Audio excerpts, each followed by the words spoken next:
Salut à tous, je reviens aujourd'hui vers vous avec une nouvelle petite vidéo d'un vélo de route que je voulais vous présenter il y a déjà quelques mois, puisque ça fait quelques mois que je l'ai, à lieu et place du CKT qui m'a ravi, qui était par contre un vélo assez rigide. Donc là je suis parti sur un cadre qui est plus léger et plus confortable, sans rien perdre au niveau du rendement et de la nervosité. Il est monté en SRAM Red étape au niveau de la transmission et ensuite équipé de périphériques carbone, comme on voit ici le centre plat Unisic, qui est un centre générique, mais qui pour l'instant fait très bien son travail et est assez souple, assez confortable. Potence Specialized S-Works SL, jeu de direction Specialized, on a des entretoises de carbone pour régler la hauteur du poste de pilotage. Étrier de frein SRAM Red, donc c'est des étriers qui se règlent très facilement et qui freinent surtout très bien. On a beaucoup de rigidité au niveau du levier et c'est très agréable. On voit le détail des roues qui sont des Mavic Cosmic Ultimate avec des rayons pris entre les deux flasques de moyeu et collés. Donc aucun réglage possible au niveau de la tension des rayons ou un éventuel dévoilage, mais ça ne bouge pas, ça fait 3 ans que je roule avec ces roues, elles n'ont pas bougé d'un millimètre.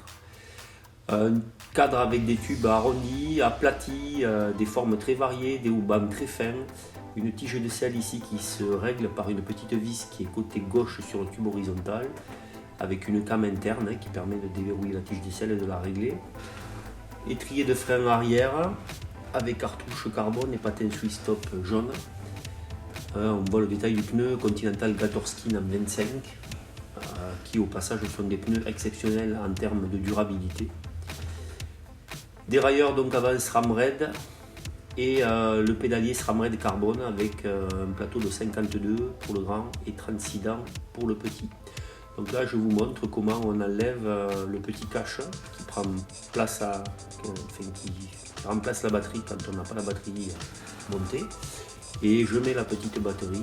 Donc les batteries tiennent dans les poches, on peut prendre des batteries de rechange au cas où. Voilà, elle est clippée, c'est très facile à faire. Et ça permet surtout quand on n'utilise plus le vélo d'enlever les batteries pour les économiser, parce qu'une fois sur le vélo, elles ont tendance à se vider, contrairement au système DI2. Donc là je fais pareil sur le dérailleur arrière SRAM Red qui a une chape carbone et qui commande une cassette en 11 vitesses étagée 11-32. Voilà un petit loquet qu'on soulève, on place la batterie, on referme le loquet et c'est parti. Donc ces batteries offrent une autonomie bien inférieure au DI2 mais quand même très acceptable, il suffit simplement de les recharger régulièrement.